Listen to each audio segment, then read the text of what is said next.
Hello दोस्तों, स्वागत है आपका अपने यूट्यूब चैनल मैथ फन पर। तो लीजिए हाजिर हैं हम एक बार नया टॉपिक लेकर। बेहद ही इम्पोर्टेंट क्वेश्चंस हैं, ज़्यादातर एग्जाम में पूछ लिया जाता है। एक समान तीव्रता वाले वैद्युत क्षेत्र में विद्युत द्विध्रुव पर लगने वाले बलयुग्म के आघूर्ण का सूत्र। अभी तक हमने अपनी पिछली वीडियो में बल आघूर्ण के बारे में बताया था आपको।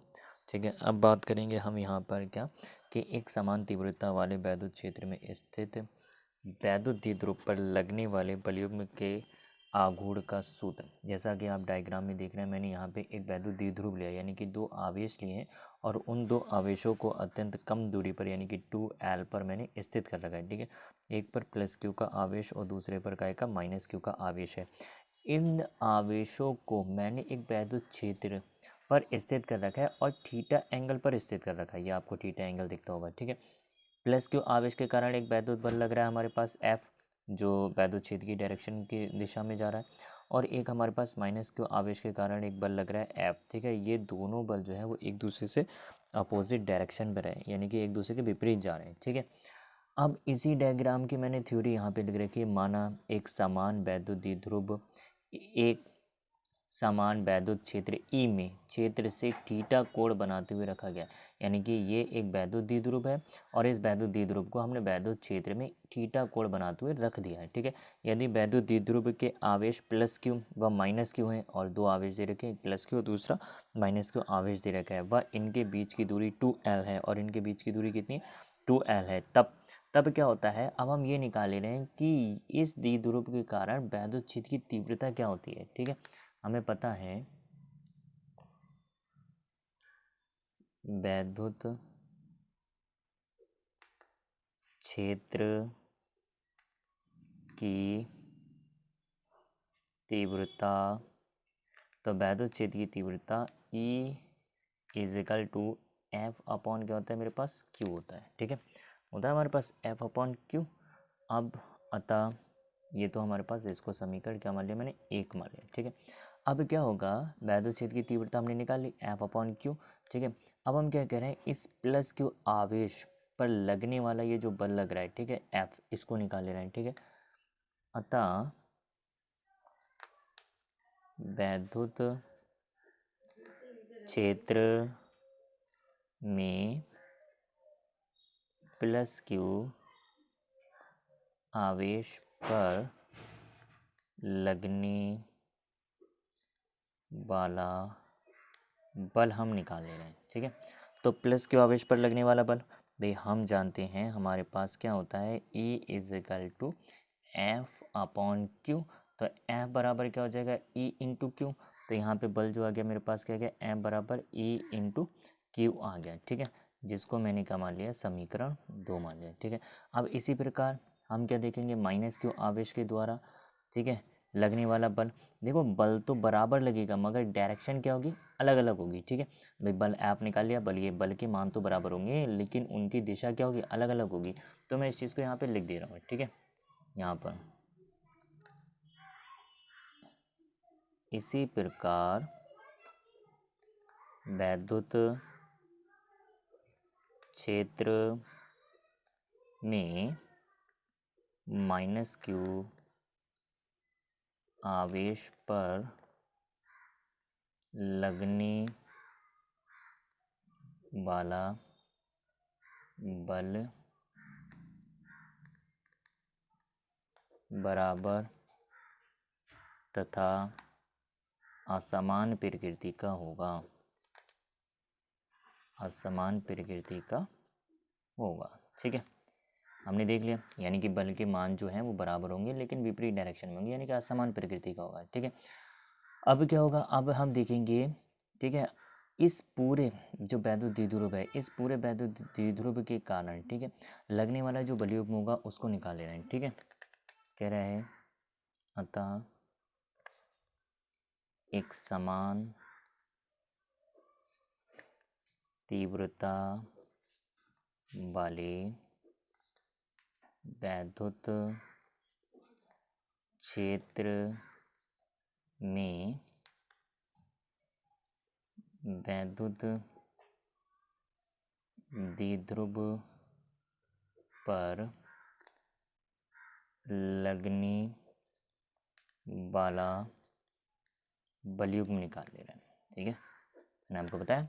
ठीक है, अब कह रहा है इस जो हमारे पास एक समान वैद्युत क्षेत्र दे रखा है, इसमें ये जो हमारे पास रखा है वैद्युत द्विध्रुव पर लगने वाला बलयुग्म निकाल ले रहा है। बलयुग्म बराबर क्या होता है, हमें फॉर्मूला पता होना चाहिए। बलयुग्म बराबर बल गुणा दोनों बलों के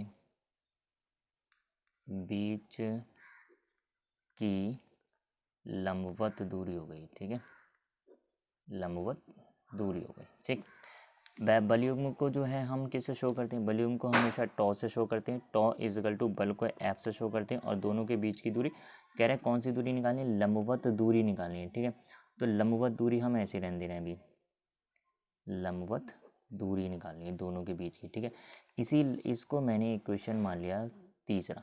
ठीक है, इक्वेशन तीसरा। पहले इस लंबवत दूरी पे बात कर रहे हैं। अगर मैं यहाँ पे निकालूँ तो आप देख रहे होंगे यहाँ पर डायग्राम के अंदर आपको एक समकोण त्रिभुज बनता हुआ दिखता होगा। इसको मान ले रहा हूँ ओ, इसको मान लिया ए, इसको मान लिया बी। तो ओ ए बी एक समकोण त्रिभुज है। इस समकोण त्रिभुज के अंदर हमें क्या निकालना है, यही तो दूरी निकालनी है, लंबवत दूरी यही होती है। और इसी लंबवत दूरी के बारे में हमें चर्चा करनी है, इसी लंबवत दूरी को हमें निकालना है। तो ये लंब हो गया और क्या दे रखा है, कण। तो लंब और कण किस में होते हैं, साइन में होते हैं। तो मैं यहाँ पे साइन ले रहा हूँ, यानी कि समकोण त्रिभुज ओ ए बी में। ठीक है, मैं वहाँ पे क्या ले रहा हूँ, साइन थीटा इजकल टू क्या होता है, लंब बटे कण होता है। तो लंब दे रखा है मुझे क्या, लंब मुझे निकालना है, तो जिसको मैं मान दे रहा हूँ लंबवत दूरी। भाई लंबवत दूरी, लंब निकालने का मतलब क्या हो गया भाई, ये जो लंब निकालना है मुझे, ये जो लंब यहाँ से लेके यहाँ तक लंब निकालना है। और यही मेरे पास क्या है, यहाँ दे रखा है, यहाँ पे जो दे रखा है मेरे पास लंबवत दूरी। तो लंबवत दूरी और ये लंब क्या है, इक्वल होगा। तो मैंने यहाँ पे लिख भी रखा है क्या, लंबवत दूरी बटे कड़ कितना दे रखा है, कड़ मेरे पास 12 दे रखा है। तो लंबवत दूरी क्या निकल के आएगी, अगर मैं बात करूँ, लंबवत दूरी इज इक्वल टू 2l और यहाँ पे क्या हो गया मेरे पास, साइन थीटा। इसी लंबवत दूरी के मान को कहाँ रख दे रहे हैं, समीकरण 3 में रख दे रहे हैं। ठीक है, तो समीकरण 3 से, समीकरण 3 कह रहा है मेरे पास tau is equal to F into मेरे पास क्या हो गया 2l और यहाँ पे क्या गया, साइन थीटा। ठीक है, अब हमें क्या पता है, f is equal to 2l sine theta. हम जानते हैं, हमें पता है कि f बराबर क्या होता है, यहाँ पर हमने लिख रखा है f बराबर, ये आपको दिख रहा होगा, f बराबर e इंटू क्यू। तो यहाँ पे लिख देना f बराबर e इंटू क्यू। ठीक है, वो इसके मान को यहाँ पे पुट कर देना है। तो टॉ इज इक्वल टू क्या हो जाएगा, e into Q into 2l और यहाँ पे क्या आ गया मेरे पास, साइन थीटा आ गया। ठीक है, अब इसको q इंटू 2l हमें पता है, जहाँ P बराबर Q इंटू 2l होता है, तब समीकरण इसको मान लिया 4, समीकरण 4 से। तो समीकरण 4 में जब मैं इसका मान पुट करूँगा तो मुझे मिला tau is equal to P into E into क्या आ गया मेरे पास, साइन थीटा। और tau is equal to P into sine theta, यही हमारे पास क्या आ गया, ये फॉर्मूला निकल के आ गया किसका, हमेशा याद रखिए, एक समान तीव्रता वाले वैद्युत क्षेत्र में वैद्युत द्विध्रुव पर लगने वाले बलयुग्म के आघूर्ण का सूत्र। तो बलयुग्म के आघूर्ण का सूत्र क्या होगा, tau is equal to P into E into sine theta. ठीक है, इस पर और चर्चा कर ले रहे हैं। यदि वैद्युत द्विध्रुव क्षेत्र के समांतरों का दो ही स्थितियाँ होती हैं हमारे पास। ठीक है, दो ही स्थितियाँ। पहली स्थिति, यदि वैद्युत द्विध्रुव क्षेत्र के समांतर हो, क्षेत्र के समांतर हो, जब क्षेत्र के समांतर होगा थीटा वहाँ पे क्या रख दिया जाएगा, 0। जब थीटा मैं 0 रख रहा हूँ, मेरे पास फॉर्मूला होता है tau is equal to P into E into sine theta, और थीटा मेरे पास क्या रख जाएगा 0 डिग्री, और 0 डिग्री का मान कितना होता है 0, तो पूरा का पूरा क्या हो जाएगा मेरे पास 0 आ जाएगा। ठीक है, अब इसी तरीके से मैं देख ले रहा हूँ सेकेंड वाली सिचुएशन। यदि वैद्युत द्विध्रुव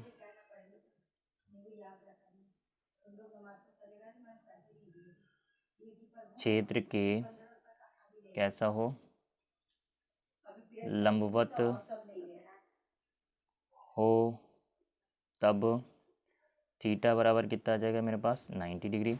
तो मेरा मान निकल के आएगा tau is equal to P into E sine, यहाँ पे क्या पुट कर दूंगा 90 degree, tau is equal to sine 90 का मान कितना होता है मेरे पास 1, तो मुझे मान क्या मिला टॉ इजिकल टू पी इंटू ई। तो ये दो फॉर्मूले निकल कर आए। ठीक है, तो जैसा कि आपने देखा, जब कोई एक समान तीव्रता वाले वैद्युत क्षेत्र में वैद्युत द्विध्रुव पर लगने वाले बलयुग्म के आघूर्ण का सूत्र निकालना हो, तो बलयुग्म के आघूर्ण का सूत्र हमारे पास क्या होता है tau is equal to P into E into sine theta. अगर कह रहा है यदि वैद्युत द्विध्रुव क्षेत्र के समांतर हो तो थीटा हम 0 पुट करते हैं, तो थीटा अगर हम इसके अंदर 0 पुट करें तो साइन 0 डिग्री का मान 0 होता है, तो सारा क्या हो जाएगा 0। और यदि क्षेत्र के लंबवत हो, तो जब क्षेत्र के लंबवत होगा थीटा हम वहाँ पे क्या पुट करेंगे 90 डिग्री, जब हम थीटा 90 डिग्री पुट करेंगे साइन 90 डिग्री का मान 1 होता है, तो वहाँ पे मान कितना आ जाएगा 1 हो जाएगा। ठीक है, आशा करते हैं कि आपको ये चीज़ समझ में आती होगी, और चलिए फिर मिलते हैं अपनी नेक्स्ट वीडियो में इसी के साथ। धन्यवाद।